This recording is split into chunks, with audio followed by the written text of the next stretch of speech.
சற்று முன் கிடைத்திருக்கக்கூடிய தகவல் ஒன்று மக்களே. ஓபிஎஸ் உடன் ரகசியமாக இணைந்த முக்கிய புள்ளி. அதிமுகவில் நடக்கும் மோதல் குறித்து பன்னீர்செல்வம் பேசியது கவனம் பெற்று வருகிறது. இதில் அவர் மோடி எடப்பாடி பழனிசாமி பேச்சுவார்த்தை குறித்து பேசியது விவாதங்களை ஏற்படுத்தி வருகிறது. அதாவது 2 பேருமே ரகசியமாக பேசுவதாக பன்னீர்செல்வம் கூறிய தமிழக அரசியலில் காட்டு தீயை ஒன்றை பற்றி வைத்துள்ளனர். அதாவது கடந்த காலம் அன்று நடந்து கொண்டு இருக்கின்ற ஒரு சூழ்நிலை. இதனை காலம் அமைதியாகத்தான் இருந்து கொண்டிருக்கிறது. எடப்பாடி இணையாக பரவல் புகழ் தலைவர் என்று கருதப்பட்ட செங்கோட்டையன் எடப்பாடி பழனிசாமிக்கு எதிராக போர்க்கொடி தூக்கியுள்ளார்.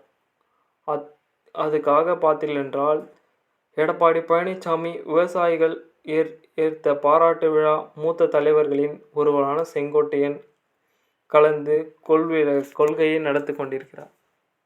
விழாவை அவர் புறக்கணித்து சர்ச்சைகளிலிருந்து உட்கட்சி பூசல்தான் காரணம் என்று செயல்பட்டு வருகிறது. அதற்காகவே எம்ஜிஆர் ஜெயலலிதா படங்கள் வைக்கப்பட்டதால் செல்லவில்லை என செங்கோட்டையன் சொல்கிறார். அதற்காக விநாயக திட்டம் தொடர்பாக எடப்பாடி பழனிசாமி நடத்த பாராட்டு விழாவில் எம்ஜிஆர் ஜெயலலிதாவின் புகைப்படம் இல்லாததுதான் அந்த விழாவை புறக்கணித்ததாக அதிமுக முன்னாள் அமைச்சர் செங்கோட்டையன் விளக்கம் அளித்தார். நாங்கள் எம்ஜிஆர் ஜெயலலிதா அடையாளம் காணப்பட்டவர்கள். எங்களை வளர்த்து ஆளாக்கிய தலைவர்களின் படங்கள் விழாவில் இருந்து கொண்டு தான் இருக்கும் என்று எதிர்பார்க்கிறேன். அதனால் அந்த கூட்டத்திற்கு நான் செல்லவில்லை என்று கூறினார் செங்கோட்டையன். அதிமுகவில் திடீரென கலகம் செல்ல தொடங்கியிருப்பது எடப்பாடி பழனிசாமி தரப்பில் அதிர்ச்சியை கொண்டுள்ளது.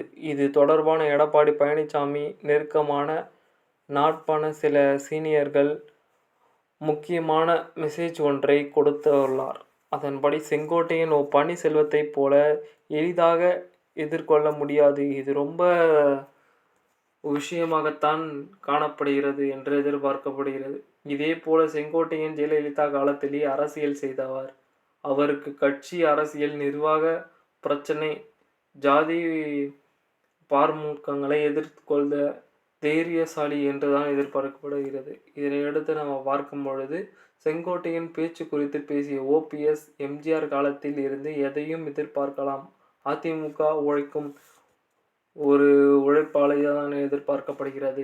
அதிமுகவின் ஒன்றிய செயலாளர் என்று எதிர்பார்க்கப்படுகிறது. அதிமுக தோல்விக்கு எடப்பாடி தான் காரணம். முன்னாள் முதல்வர் தலைமையில் இணைவதா எதிர்பார்க்கப்படுகிறது. கட்சியிலிருந்து நீக்கப்பட்ட தலைவர்கள் இப்பொழுது பேசிக்கொண்டு தான் இருக்கிறார்கள். சில விஷயங்கள் சொன்ன பிரச்சனை காலம் ஆட்சியின் உண்மையை தொண்டர்களை எங்கள் பின்னால் தான் இருக்கிறார்கள். அதிமுகவை ஒருங்கிணைப்பதற்கு பேச்சுவார்த்தை நடைபெற்று வருகிறது. அது ரகசியம். ஒரு சில ரகசியங்களை வெளிப்படுத்த முடியாது. அது கட்சியில் எங்களுடைய எதுவானாலும் இணைந்து கொண்டிருக்கலாம் என்று ஓபிஎஸ்ஸுடன் ஒரு கருத்து கணிப்பு. இதனை அடுத்து அதிமுக இணைப்பதற்கு தடையா இருக்கும் என எதிர்பார்க்கப்படுகிறது. இதன் மூலம் பன்னீர்செல்வம் முக்கியமான சீக்ரெட் ஒன்றை உடைத்துள்ளார். அதாவது என்னவென்று பார்த்தால், அதன் அதிமுக விலக்கப்பட்ட தலைவர்கள் ஒன்றிய மற்றும் எடப்பாடி பழனிசாமியுடன் மோடி பேசினார், அமித்ஷா பேசினார் என்று பன்னீர்செல்வம் கூறியுள்ளார். இதனையடுத்து நம்ம பார்க்கும் பொழுது அடுத்த கட்ட சூழலாக நடந்து கொண்டு தான் இருக்கிறது. ஓபிஎஸ்ஸுடன் ரகசியமாக அந்த கட்சிகள் இணைந்து கொண்டு தான் இருக்கிறது.